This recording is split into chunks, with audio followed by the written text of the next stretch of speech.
All right, everybody. Hey, we're back. We're going to do fried fish now, and Chef Bill is going to get started telling us what's going into it, what ingredients he's used to perfect a healthy fried fish in order to share. All right, Bill, I'm going to turn it over to you. Okay, so what we're doing now is working on fried fish. We start with a white fish, either cod, tilapia. In this case, we were so lucky as to get crappie. So we take the fried fish. I always cut them up into small pieces rather than trying to do the whole fillet. And the reason I do that is you get more of the coating on it. So you get that good fried fish flavor, but everything stays well within the plan. Now, the base for the breading is very important. The base is cauliflower flour. You can, in many of the recipes, you can also use almond flour. However, almond flour is considered a healthy fat, and you're limited to 2 tablespoons.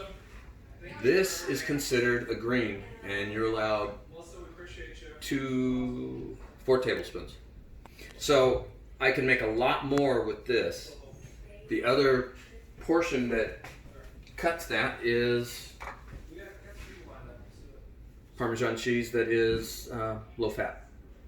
So those are your 2 primary, and then you add the spices accordingly.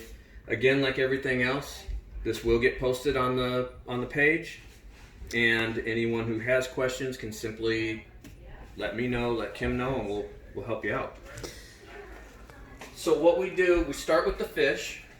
We dredge it.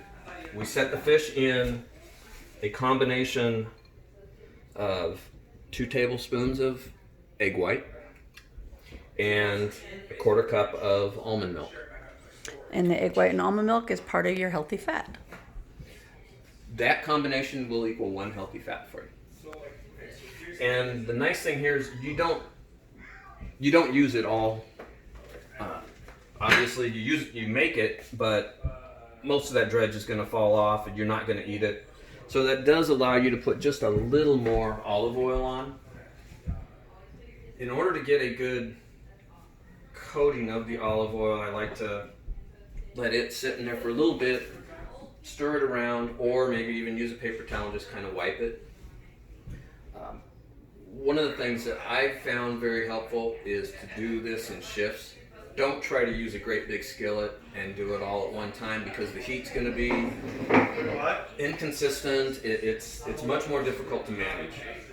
So we use this size skillet. It's going to get about 8-9 pieces. So again, we get it out of the liquid into the breading.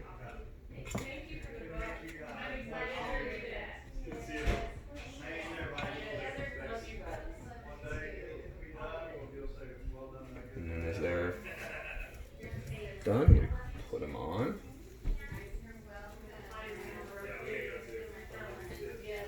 And how high should they have the temperature? I like it pretty low. I want to hear it sizzle, but I don't want to hear it very high, because the Parmesan cheese will actually start to turn brown. Oh, absolutely. You guys in person. Yes, same. Bless you.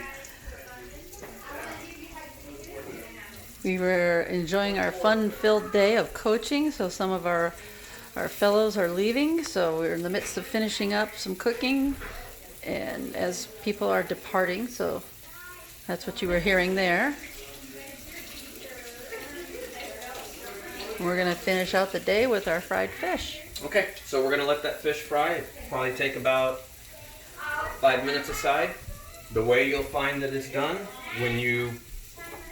after you've flipped it over, once it's done, if you stick your fork in it and it breaks apart, then you know it's done.